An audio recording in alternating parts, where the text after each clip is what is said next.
Today we are going to read a book called Mr. Popper's Penguins by Richard and Florence Atwater, illustrated by Robert Lawson.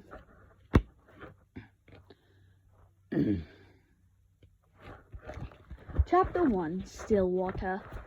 It was an afternoon in late September, in the pleasant little city of Stillwater.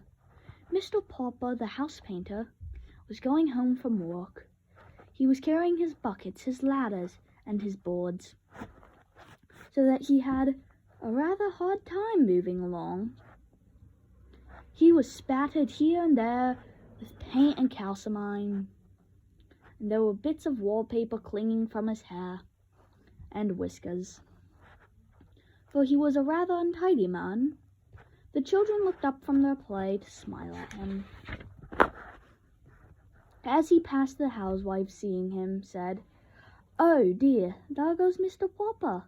I must remember to ask John to have the house painted over in spring." No one knew what went on inside Mr. Popper's head. No one guessed that he would one day be the most famous person in Stillwater. He was a dreamer, even when he was busiest smoothing down the paste on the wallpaper or painting the outside of people's houses. He would forget what he was doing.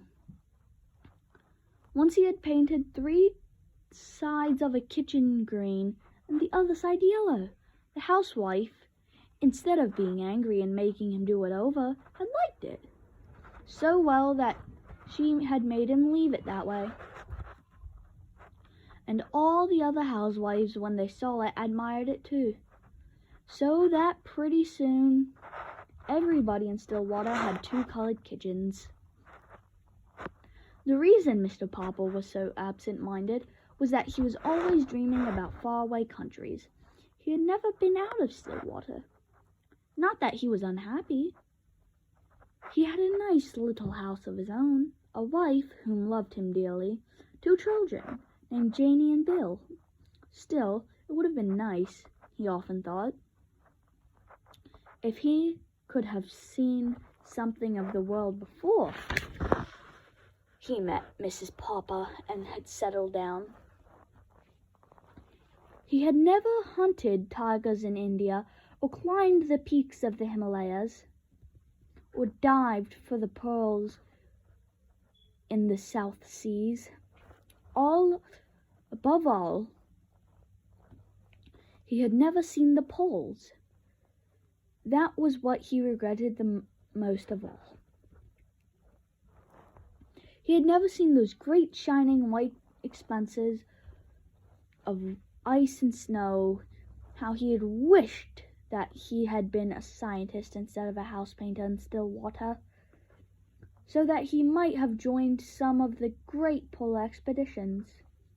Since he could not go, he was always thinking about them. Whenever he heard that a polar movie was in town, he was the first person at the ticket window, and often sat through 3 shows. Whenever the town library had a new book about the Arctic or the Antarctic, the North Pole or the South Pole, Mr. Popper was the first to borrow it. Indeed, he had read so much about the polar explorers that he could name all of them and tell you what each had done. He was quite an authority on the subject. His evenings were the best of all.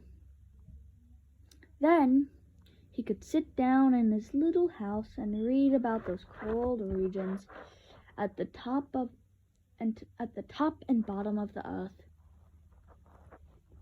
As he read, he could take the little globe that Janie and Bill had given him for Christmas before, and search out the exact spot he was reading about. So now,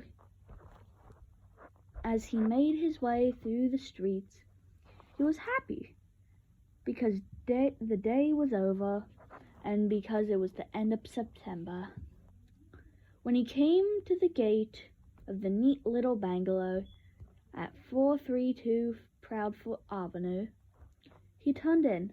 "Well, my love," he said, sitting down, his buckets and ladders and boards, and kissing Mrs. Pauper, "the decorating season is over.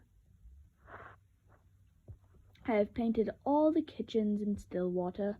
I have prepared all the rooms in the new apartment building on Elm Street. There is no more work until spring, when people will want their houses painted." Mrs. Pauper sighed. "Sometimes I wish you had the kind of work that lasted all year instead of just from spring until fall," she said. "It will be very nice to have you at home for a vacation, of course, but it is a little hard to sweep away with a man sitting around reading all day." "I could decorate the house for you." "No, indeed," said Mrs. Pauper firmly. "Last year you painted the bathroom 4 different times because you had nothing else to do. And I think that is enough of that. But what worries me is the money. I have saved a little, and dare I say, we can get along as we have other winters. No more roast beef, no more ice cream, not even on Sundays." "Shall we have beans every day?" asked Janie and Bill, coming in from play. "I'm afraid so," said Mrs. Pauper.